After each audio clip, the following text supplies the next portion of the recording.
हरियाणा की हर अपडेट के लिए बेल आइकन दबाएं और सब्सक्राइब करें STV Haryana news. Delhi border पर जमे किसानों को हरियाणा के अलग अलग जिलों के किसानों का समर्थन मिल रहा है। आज भी भिवानी से कई किसान संगठन दिल्ली के लिए रवाना हुए। किसान नेताओं का कहना है कि जब तक सरकार ये कानून वापस नहीं लेती तब तक वो प्रदर्शन करेंगे। किसान नेता मास्टर शेर सिंह ने कहा कि किसानों की मांगे जायज हैं और सभी किसान संगठित हैं। गोहाना में अखिल भारतीय जाट आरक्षण संघर्ष समिति के सदस्यों ने मीटिंग कर कृषि कानूनों को रद्द करवाने की मांग की और धरना स्थल पर राशन सामग्री पहुंचाने का निर्णय लिया। इस दौरान समिति के प्रदेश उपाध्यक्ष आजाद लटवाल ने कहा कि पंजाब और हरियाणा के किसान काले कानूनों के खिलाफ लड़ रहे हैं और वो भी किसानों के साथ हैं।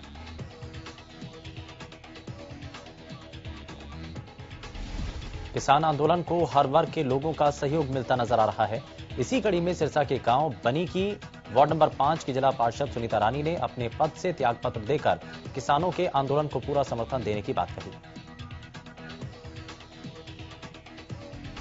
अपने पद से इस्तीफा देने के लिए जिला पार्षद सुनीता रानी सिरसा के लघु सचिवालय पहुंची।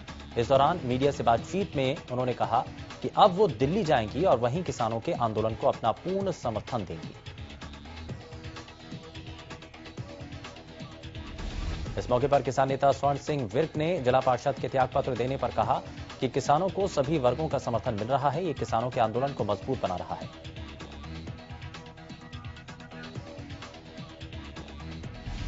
चंडीगढ़ में पंजाब यूथ कांग्रेस कार्यकर्ताओं ने किसानों के साथ मिलकर सीएम आवास का घेराव किया। इस दौरान पुलिस के साथ कार्यकर्ताओं की झड़प भी हो गई, जिसके बाद पुलिस ने वाटर कैनन का इस्तेमाल किया। कार्यकर्ताओं को रोकने की कोशिश इस दौरान की गई और उसके बाद पुलिस ने कार्रवाई करते हुए कार्यकर्ताओं को गिरफ्तार भी किया। सोनीपत में किसान आंदोलन के चलते प्रशासन अलर्ट है। दिल्ली हाईवे पर भारी वाहनों और निजी वाहनों को निकलने की इजाजत नहीं दी गई, तो वहीं आर्मी की गाड़ियों को भी आगे जाने से रोका गया था। आर्मी की गाड़ियों को रूट डाइवर्ट कर KMP से भेजा गया। क्षेत्र में 1 महीने के लिए धारा 144 लगाई गई है। गुरुग्राम के सर छोटू राम भवन में किसान आंदोलन को लेकर महापंचायत की गई। इस महापंचायत के माध्यम से 360 गांव की सरदारी किसानों को समर्थन देने का लक्ष्य रखा गया। किसानों के समर्थन में हुई महापंचायत में निर्णय लिया गया है कि किसानों के समर्थन में गांव-गांव प्रदर्शन किया जाएगा।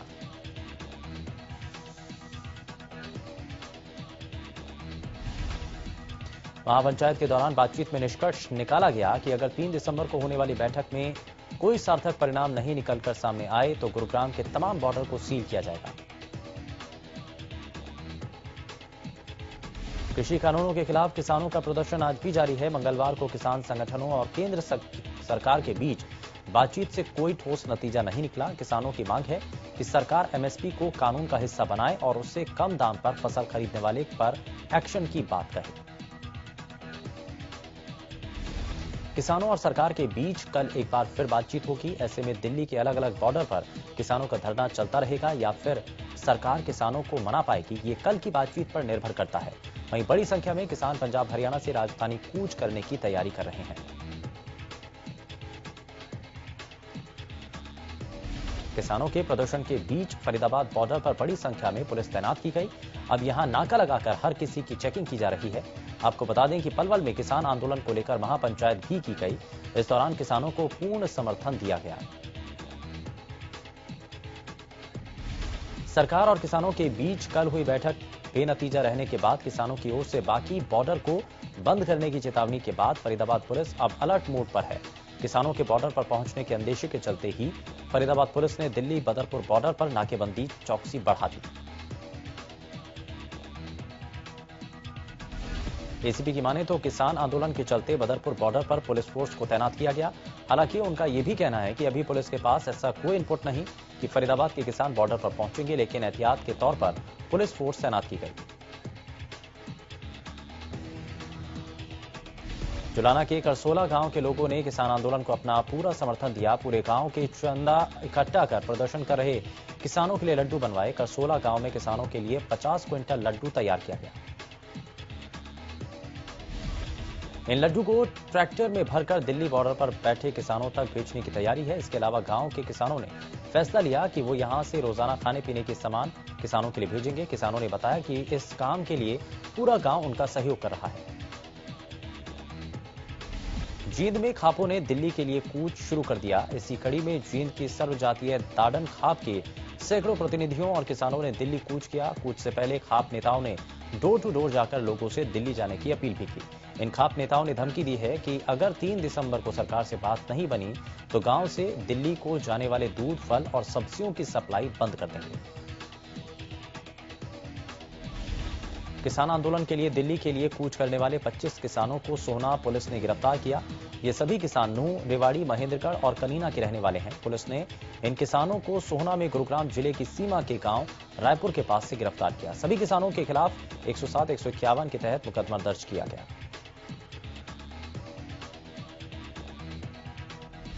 योग गुरु स्वामी रामदेव ने मंगलवार को गृह मंत्री अनिल विज से चंडीगढ़ स्थित उनके कार्यालय में मुलाकात की और इस दौरान विज ने स्वामी रामदेव के पहुंचने पर उनका स्वागत किया। इस मौके पर स्वामी रामदेव के साथ हरियाणा योग परिषद के चेयरमैन डॉक्टर जयदीप आर्य, स्वामी संपूर्णानंद भी मौजूद थे।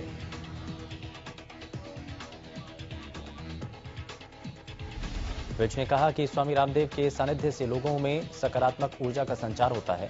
वहीं रामदेव ने कहा कि अनिल विज जुझारू व्यक्तित्व के धनी हैं। उन्होंने कहा कि कोरोना काल के दौरान दुनिया में योग और आयुर्वेद से कई जीवन बचाए जा रहे हैं।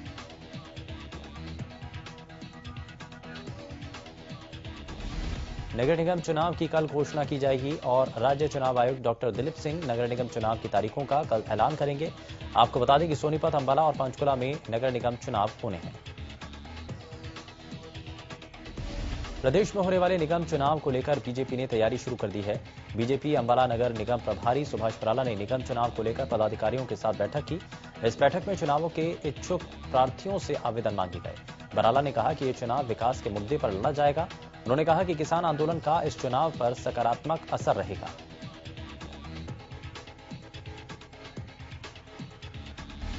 आपको बता दें कि अंबाला नगर निगम के 20 वार्डों में हदबंदी की गई, जिस पर चुनाव लड़ने के लिए बीजेपी की ओर से 55 आवेदनकर्ताओं ने टिकट की इच्छा जताई। सुभाष बराला ने कहा कि कर्मठ कार्यकर्ताओं को टिकट दी जाएगी। किसानों के मुद्दे पर बातचीत करते हुए बराला ने कहा कि किसानों के साथ बातचीत के बाद इस मसले का हल निकल जाएगा। यमुनानगर में ठंड के साथ कोहरे ने भी दस्तक दी। आज सुबह शहर में विजिबिलिटी काफी कम दर्ज की गई। कोहरे के साथ तापमान में आई गिरावट ने ठंड की ठिठुरन को और भी ज्यादा बढ़ा दिया। वाहन चालकों का कहना है कि कोहरे की दस्तक के साथ भी उनकी परेशानी बढ़ चुकी है। कोहरे ने उनकी वाहनों की रफ्तार पर ब्रेक लगाने का काम किया। अंबाला में किसान आंदोलन के चलते पिछले कुछ दिनों से पंजाब जाने वाली ट्रेनों को रेलवे ने पूरी तरह से बंद कर दिया था। जब किसान पंजाब में रेल पटरियों से उठ गए हैं तो रेलवे ने फिर से पंजाब जाने वाली ट्रेनों को पटरी पर दौड़ाना शुरू कर दिया है। मालगाड़ियों के साथ कुछ सवारी गाड़ियां भी शुरू कर दी गई। अंबाला रेलवे के डीआरएम गुरिंदर मोहन सिंह ने बताया है कि पिछले 3 दिन से मालगाड़ी तो अपने पूरे रूटीन में आ चुकी हैं। अब समस्या कुछ स्टेशन पर है, जिसकी वजह से गाड़ियां अमृतसर तक नहीं जा पा रही, जिसकी वजह से कुछ गाड़ियों को रास्ते में ही रोकना पड़ा या अंबाला से ही वापस भेजना पड़ रहा है। उन्होंने बताया कि सवारी गाड़ियां भी धीरे धीरे चलाई जा रही हैं और आज हमने 3 सवारी गाड़ियों को भेजा। जल्द ही बाकी गाड़ियों को भी रूटीन में चला दिया जाएगा, जिससे यात्रियों को कोई परेशानी नहीं होगी। वहीं जब पंजाब से आए यात्रियों से बात की गई तो उन्होंने कहा कि अभी पंजाब से पूरी तरह रेलगाड़ियां हरियाणा में नहीं आ पा रही हैं, जिसकी वजह से उन्हें बेहद परेशानी हो रही है। सीएम फ्लाइंग टीम ने गुरुग्राम में चल रहे फर्जी कॉल सेंटर का भंडाफोड़ किया। ये फर्जी कॉल सेंटर अवैध रूप से सेक्टर 28 के एक मकान में चलाया जा रहा था। सीएम फ्लाइंग की छापेमारी के बाद फर्जी कॉल सेंटर का मालिक मौके से फरार है, जबकि उसके 2 पार्टनरों को पुलिस ने गिरफ्तार किया। बताया जा रहा है कि इस कॉल सेंटर में 22 लड़के और 4 लड़कियों को काम पर रखा गया था, जहां से ये लोग SSN सोशल सिक्योरिटी नंबर के नाम पर धोखाधड़ी कर रहे थे। कॉल सेंटर के जरिए वो ग्राहकों से 100 से लेकर 500 अमेरिकी डॉलर लेते थे। बहरहाल पुलिस ने मामला दर्ज करते हुए जांच शुरू कर दी है।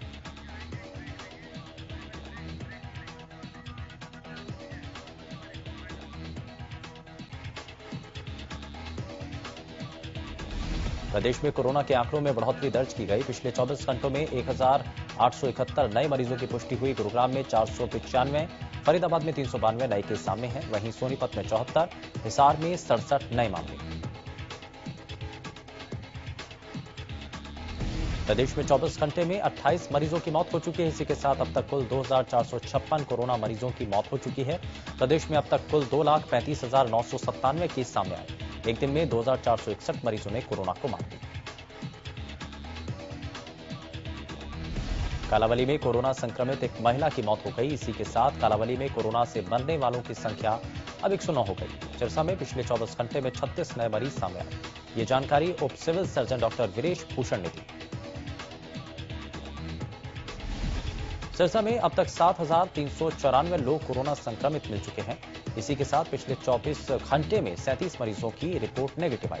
इसी के साथ जिले में ठीक होने वाले मरीजों का आंकड़ा भी 6,888 तक पहुंच चुका है।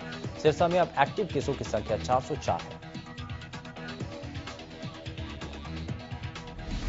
फरीदाबाद में लगातार बढ़ते कोरोना के मामलों के बीच पुलिस प्रशासन और स्वास्थ्य विभाग ने मिलकर ऑटो चालक और रेहड़ी पटरी वालों के कैंप लगाकर टेस्ट किए हैं और इस दौरान सभी ऑटो चालकों को बारी बारी से रोककर उनको कोरोना के प्रति जागरूक भी किया गया है।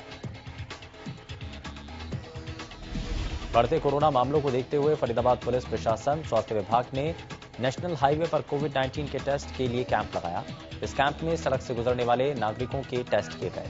प्रशासन की ओर से टेस्ट कर उन्हें उनके मोबाइल पर उनकी जांच रिपोर्ट सौंपने की व्यवस्था की गई। इंद्री पुलिस ने गुप्त सूचना के आधार पर 25 बैलों को गौ तस्करों से मुक्त कराया। इस दौरान 3 गौ तस्कर रात के अंधेरे का फायदा उठाकर भागने में कामयाब रहे। गौ तस्करी के लिए आरोपी यूपी जा रहे थे। पुलिस ने आरोपियों के खिलाफ मामला दर्ज कर लिया है। पुलिस को इंद्री के गांव जप्ती छपरा के पास सूचना मिली थी कि यमुना के रास्ते में गौ तस्कर बैलों की तस्करी के लिए यूपी ले जा रहे हैं। पुलिस ने सभी बैलों का मेडिकल चेकअप करवाकर उनको गौशाला भेजा।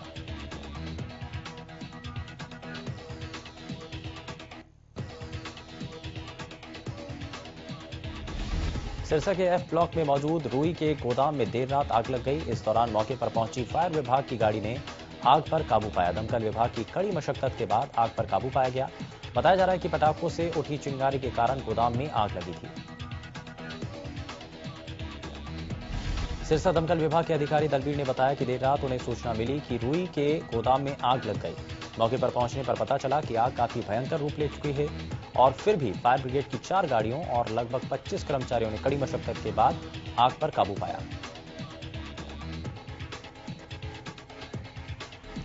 यमुनानगर के हुडा सेक्टर 17 के LIC कार्यालय में बने स्ट्रांग रूम में 40 लाख रुपए कैश गायब होने का मामला सामने है। इस बात की जानकारी उस वक्त हुई जब बैंक कर्मचारी स्ट्रांग रूम में कैश लेने पहुंचा, जहां उसे महज 2 लाख रुपए ही मिले। बताया जा रहा है कि 27 नवंबर को ही 42 लाख कैश गिनकर रखा गया था और छुट्टी होने की वजह से बैंक में भी ये कैश जमा नहीं करवाया गया था। मामले की सूचना तुरंत पुलिस को दी गई। सूचना मिलते ही पुलिस के आला अधिकारी मौके पर पहुंचे। मामला दर्ज कर जांच शुरू की गई। बताया जा रहा है कि ये कैश जिस स्ट्रांग रूम में रखा जाता है उसकी 4 चाबियां होती हैं, जो कि चारों अलग अलग कर्मचारियों के पास होती हैं और चारों ही लोग मौके पर मौजूद थे, जिनसे पुलिस पूछताछ करने में लगी है। साथ ही पुलिस कार्यालय में लगे CCTV कैमरे को भी खंगाला जा रहा है। दतिया में महिला के साथ दुष्कर्म का मामला सामने है। महिला पुलिस को दी शिकायत में बताया कि नाजर सिंह और गुरजीत सिंह ने पहले तो उसके साथ दुष्कर्म किया और फिर उसे जान से मारने की धमकी दी। पीड़िता ने बताया कि 2 साल पहले गुरजीत सिंह ने नशीला पदार्थ खिलाकर उसके साथ दुष्कर्म किया और उसकी अश्लील वीडियो बनाई। उसी वीडियो के आधार पर आरोपी महिला को ब्लैकमेल कर लगातार 2 सालों से उसके साथ दुष्कर्म करता रहा है। पुलिस ने पीड़िता का बयान दर्ज कर आरोपियों के खिलाफ केस दर्ज कर मामले की जांच शुरू कर दी है। मानेसर लैंड स्कैम मामले में मंगलवार को विशेष CBI कोर्ट में सुनवाई पूरी हुई। इस दौरान मामले में मुख्य आरोपी हरियाणा के पूर्व मुख्यमंत्री भूपेंद्र सिंह हुड्डा वीडियो कॉन्फ्रेंसिंग के जरिए पेश हुए, जबकि अन्य सभी आरोपी प्रत्यक्ष रूप से कोर्ट में पेश हुए। इस मामले में CBI कोर्ट ने 5 नए आरोपियों को समन जारी किया। 5 नए आरोपियों को पेश होने के लिए अगली तारीख लगाई गई। मामले की अगली सुनवाई 17 दिसंबर को होगी। वहीं आरोप तय होने पर फैसला अब इन 5 नए आरोपियों की पेश होने के बाद होगा। भिवानी-आसी रोड पर रोडवेज बस और कार में जोरदार भिड़ंत हो गई। हादसे में कार चालक गंभीर रूप से घायल हो गया, जिसे इलाज के लिए अस्पताल में भर्ती कराया गया। फिलहाल पुलिस पूरे मामले की जांच कर रही है। महेंद्रगढ़ जिला मुख्यालय की मांग को लेकर महेंद्रगढ़ बार एसोसिएशन के वकील लगातार प्रदर्शन कर रहे हैं, लेकिन मांग न मानी जाने पर अब 10वें दिन एसोसिएशन के वकीलों ने लघु सचिवालय के मेन गेट पर ताला जड़ दिया और उसके बाद लघु सचिवालय पर ही धरने पर बैठ गए। वकीलों के धरने को सामाजिक संगठनों का समर्थन मिला है। किसानों का पूरा हक जब तक नहीं मिल जाता उनका संघर्ष जारी रहेगा। किसानों का कहना है जिला मुख्यालय उनका हक और वो अपना हक लेकर ही रहेंगे।